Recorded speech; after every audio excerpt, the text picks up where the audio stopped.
Mais je vais pas écouler tout ça, c'est pas possible, j'y arriverai jamais. Moi, je m'enflamme avec tout ce stock. Des fois, on peut avoir l'impression de s'enflammer au niveau du stock. On en a acheté 10 tonnes de matières premières, de stock, etc. pour vendre à ses clients. Et des fois, au contraire, on est vraiment en galère, on se la joue vraiment tranquille, pas de risque, on fait au fur et à mesure, etc. Je vais t'expliquer un petit peu les avantages, les inconvénients des deux méthodes et qu'est-ce que tu peux faire justement comme méthode, on va dire entre guillemets hybride pour essayer d'avoir tous les bons côtés des deux possibilités. Donc, salut, moi je m'appelle Rémi, ça fait maintenant 8 ans que je travaille et que je vends mes instruments de musique, mes créations artisanales en ligne. Et justement, je voulais te donner des petites astuces pour penser à tout ça, le stock, le ci, le là, etc. Donc là, on va parler précisément du stock. Donc moi, j'ai tendance à m'enflammer beaucoup sur le stock, à prendre beaucoup de stock d'accessoires, beaucoup de stock de matières premières, etc. Et en fait, ça va sûrement parler à tous ceux qui font justement des créations dans leur passion. Et c'est plus un kiff des fois. T'achètes des trucs plus par kiff pour travailler avec, pour faire des choses avec, etc. que pour vraiment le business. Donc ça, c'est le premier truc où il faut se mettre en garde. Moi, en tout cas, personnellement, c'est un travers dans lequel je peux tomber régulièrement. Il y a des fournisseurs qui me proposent des nouveautés, des nouvelles choses qui sont très belles, etc.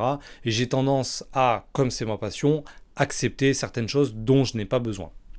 Ça, c'est la première chose.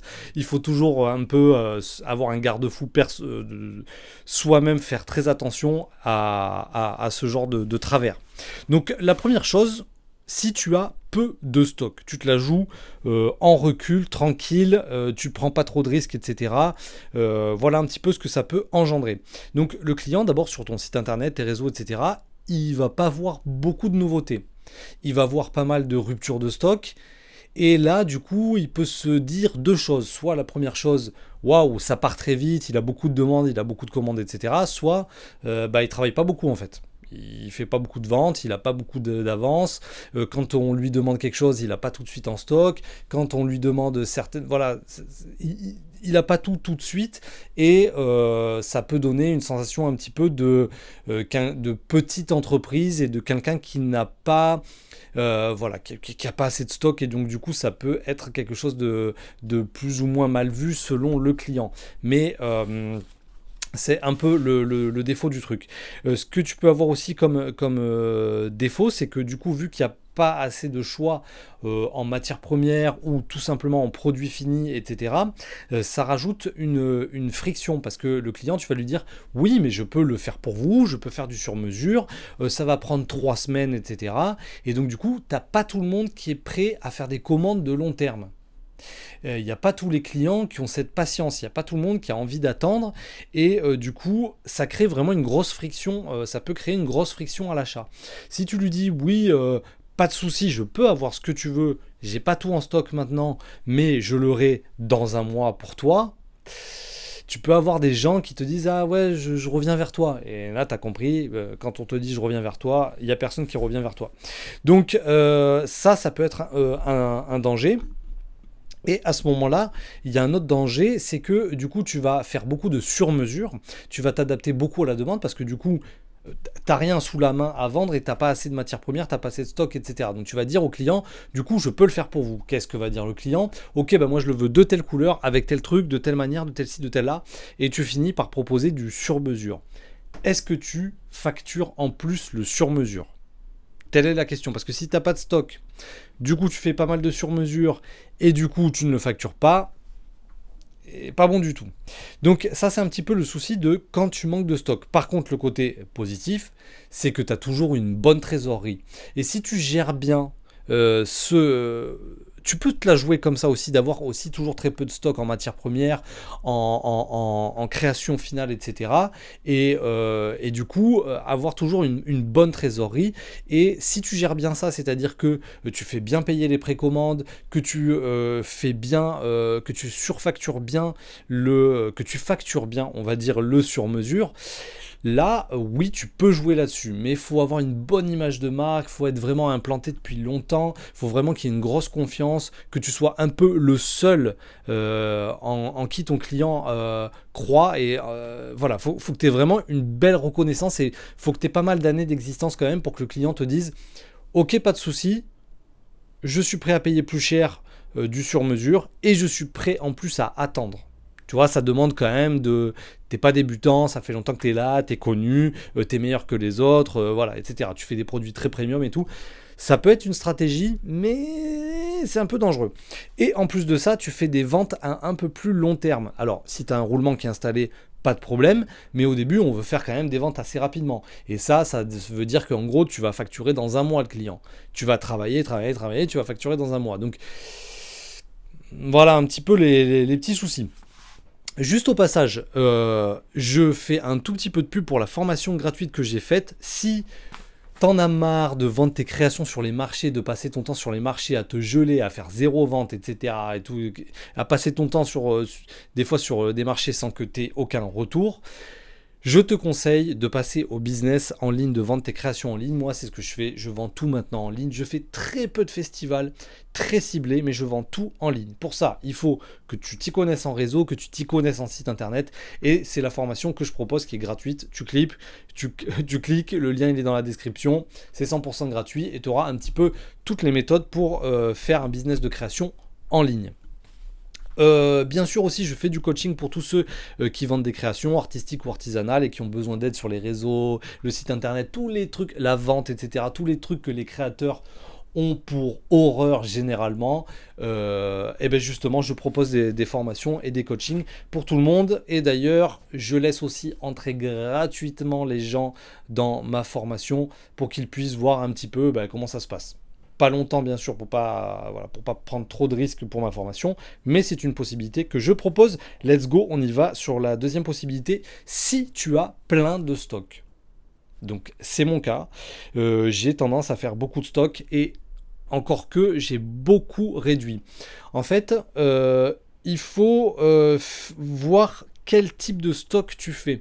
Est-ce que tu fais un stock intelligent ou tu fais un stock de bourrin. Donc dans mon cas au début je faisais un stock vraiment un peu de n'importe quoi, c'est-à-dire tous les accessoires je les stockais à fond, je stockais de tout, je stockais beaucoup trop de produits avec beaucoup trop de stock. Donc l'avance de trésorerie était beaucoup trop importante et le temps que je vende tout, et certaines choses en plus que je vendais, je ne faisais pas trop de marge, donc il faut faire vraiment un stock intelligent. D'abord je voudrais, avant de revenir sur ça, je voudrais revenir un petit peu sur les avantages et les inconvénients. D'abord en avantage, le client aura toujours du choix. Et ça, c'est très important. Moi, je l'ai vu dans mon activité. Quand le client arrive et qui te dit... Souvent, les clients, ils ont des recherches, ils peuvent avoir des recherches très précises. Je veux tel truc, de telle forme, de tel bois, avec tel diamètre. Si tu lui dis, là j'en ai 3 à te proposer, mais il n'y en a aucun qui correspond vraiment à tous tes critères, et ben voilà, il va chercher sur le net, il va chercher autre part, etc. Mais si tu as déjà beaucoup de stock, il va forcément trouver son bonheur et tu risques de conclure la vente beaucoup plus facilement. Donc du coup, la friction à l'achat, elle est bien diminuée. Donc ça, c'est très important. Tu vas faire beaucoup plus de ventes rapides, c'est-à-dire que si sur ton site internet, tu as beaucoup plus de stock, ben il va pas te demander beaucoup de sur-mesure puisqu'il aura beaucoup de choix et tout de suite, il va t'acheter le produit qu'il aura trouvé. Qu'il aura trouvé beau sur ton site internet. Donc du coup, tu vas vendre beaucoup plus rapidement et le client a beaucoup plus de choix.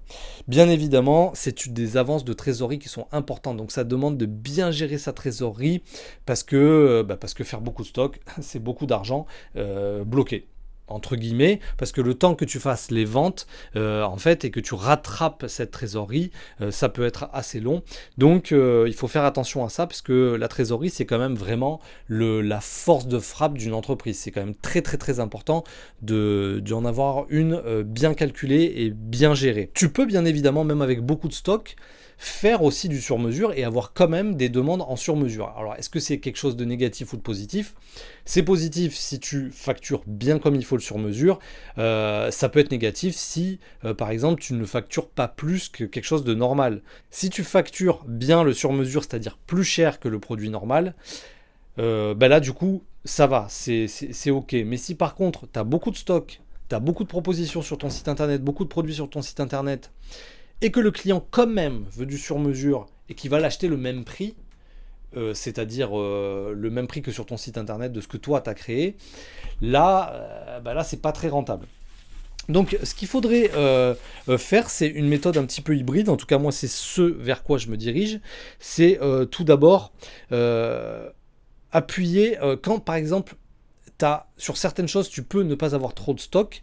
Il faut appuyer sur la rareté de la chose et de dire que c'est vraiment artisanal, que c'est premium, que c'est haut de gamme. Donc, c'est pas parce que tu n'en as pas beaucoup que tu ne travailles pas ou que tu n'es pas assez professionnel ou que je sais pas qu'est-ce qu'il peut se dire dans la tête le client quand il voit qu'il manque du stock.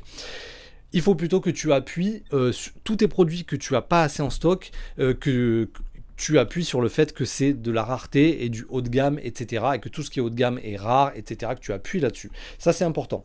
Ensuite, il faut que tu fasses beaucoup de stock, mais de manière intelligente. Pas sur des produits à faible marge, pas sur des produits où tu n'es pas sûr de vendre. Fais, on va dire, des avances de trésorerie et fais pas mal de stock sur des choses où tu sais que tu auras de la vente. Donc, et tu sais que ça va être un avantage concurrentiel d'avoir vraiment de l'avance dans ce cas-là. Peut-être que ça va te demander un peu de risque parce que tu vas déplacer pas mal de trésorerie pour ça, mais en l'échange, tu es sûr de vendre rapidement et de vendre beaucoup mieux parce que tu auras plus de stock de choses qui se vendent très bien. Donc, du stock intelligent, on va dire. Donc, c'est grâce à ça que tu vas minimiser le risque. Donc, voilà, ce que je pense, c'est qu'il faut vraiment faire une stratégie de stock qui est très hybride, on va dire. Et certaines choses que tu peux te permettre de ne pas trop stocker, tu vas appuyer sur la rareté, comme quoi c'est du haut de gamme et c'est rare. Et d'autres choses que tu sais qui se vendent, et là, il faut que tu aies vraiment du stock pour que le client ait du choix et que toi, tu puisses faire rapidement des ventes. Voilà un petit peu pêle-mêle de ce que je pense sur le stock. Moi, je suis plus team stock, mais intelligent, sur des choses qui se vendent. À très bientôt, n'hésite pas à mettre un commentaire, un like, un j'aime, etc. Allez, ciao, ciao, à plus.